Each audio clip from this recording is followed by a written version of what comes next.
Bonjour à tous. Donc, du coup, je suis directeur commercial chez Business Evasion. Je m'appelle Raphaël Diaz et je vais vous donner un petit peu les critères de notre recherche pour un setter-closer, donc un commercial. Donc, dans l'idée, si vous voulez, vraiment, nous, ce qu'on veut, c'est déjà quelqu'un qui ait déjà une expérience, en fait, en vente ou en commerce ou en tant qu'entrepreneur, qui ait aussi une mentalité où il est capable de générer de l'argent, mais aussi de faire preuve de persévérance et de créativité dans ses approches commerciales. On a affaire dans notre métier à des dirigeants d'entreprise qui sont quand même très sûrs d'eux. Donc, il est vraiment nécessaire d'avoir de l'assertivité et aussi de la persévérance parce que des fois, on peut avoir des dirigeants qui répondent de manière un petit peu rude. Donc, le commercial, en fait, qu'on recrute, doit comprendre vraiment l'importance de personnaliser chaque interaction pour maximiser ses chances de conversion. On n'est pas dans le nombre, on n'est pas dans la quantité, mais dans la qualité. Il doit savoir adapter son discours en fonction des besoins spécifiques de chaque prospect. Et il doit aussi accepter que des fois, il faut être un peu affirmé devant les dirigeants qui n'ont pas de temps à perdre et que si tout de suite on les accroche pas assez rapidement, eh bien, ils peuvent très vite perdre de l'intérêt. Ce qu'il faut savoir aussi sur notre poste, c'est que les points vraiment à retenir pour moi, c'est d'avoir la capacité de faire des approches personnalisées, c'est-à-dire se renseigner, ne pas hésiter à être un peu intrusif, c'est-à-dire se renseigner sur les personnes avant de les contacter pour que quand on les aborde par téléphone, on ait déjà des informations sur eux. On arrive directement avec des idées de leur domaine, leur secteur d'activité, ou même contextualiser en rappelant les liens qu'il y a avec Brahim, s'ils ont déjà rencontré Brahim Ghezali, donc le dirigeant CEO de Business Evasion. Ça doit vraiment être une approche bien calibrée, ça, c'est important. Maintenant, le process, c'est qu'on va avoir des rendez-vous tous les jours, finalement, de suivi de la prospection commerciale le matin. Donc, il faut être régulier et discipliné un minimum là-dessus.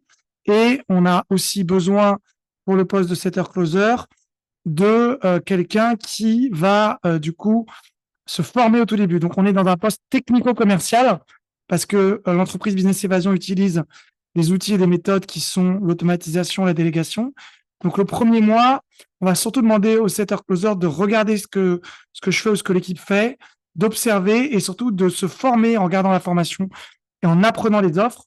Et on fera des simulations et des jeux de rôle pour vraiment maîtriser finalement le pitch commercial, autant dans les accroches quand on fait des appels téléphoniques que dans le pitch quand on présente un petit peu l'entreprise Business Evasion.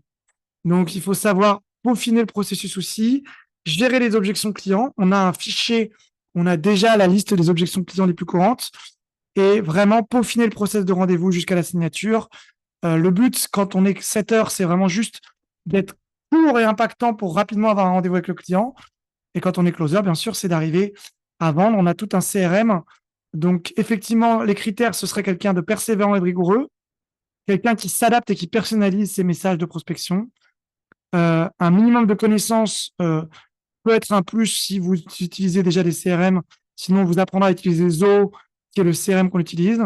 Il faut quelqu'un qui ait des bonnes compétences en communication, bien entendu.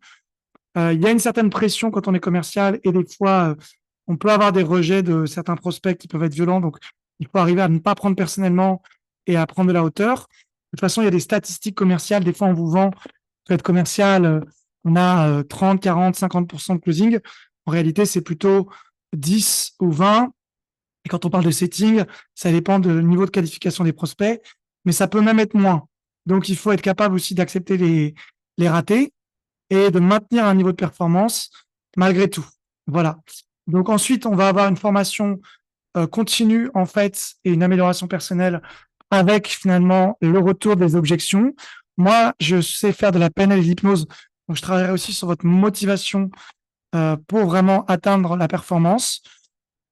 Voilà, donc un petit peu tous les trucs. On va vous tester notamment sur votre capacité à pitcher, sur vos accroches commerciales, sur la personnalisation, sur votre capacité à ne pas vous faire déstabiliser quand vous avez un dirigeant qui est sûr de lui en face de vous. D'inclure, bien sûr, pour tout ça, il y aura une formation que vous allez faire avec moi.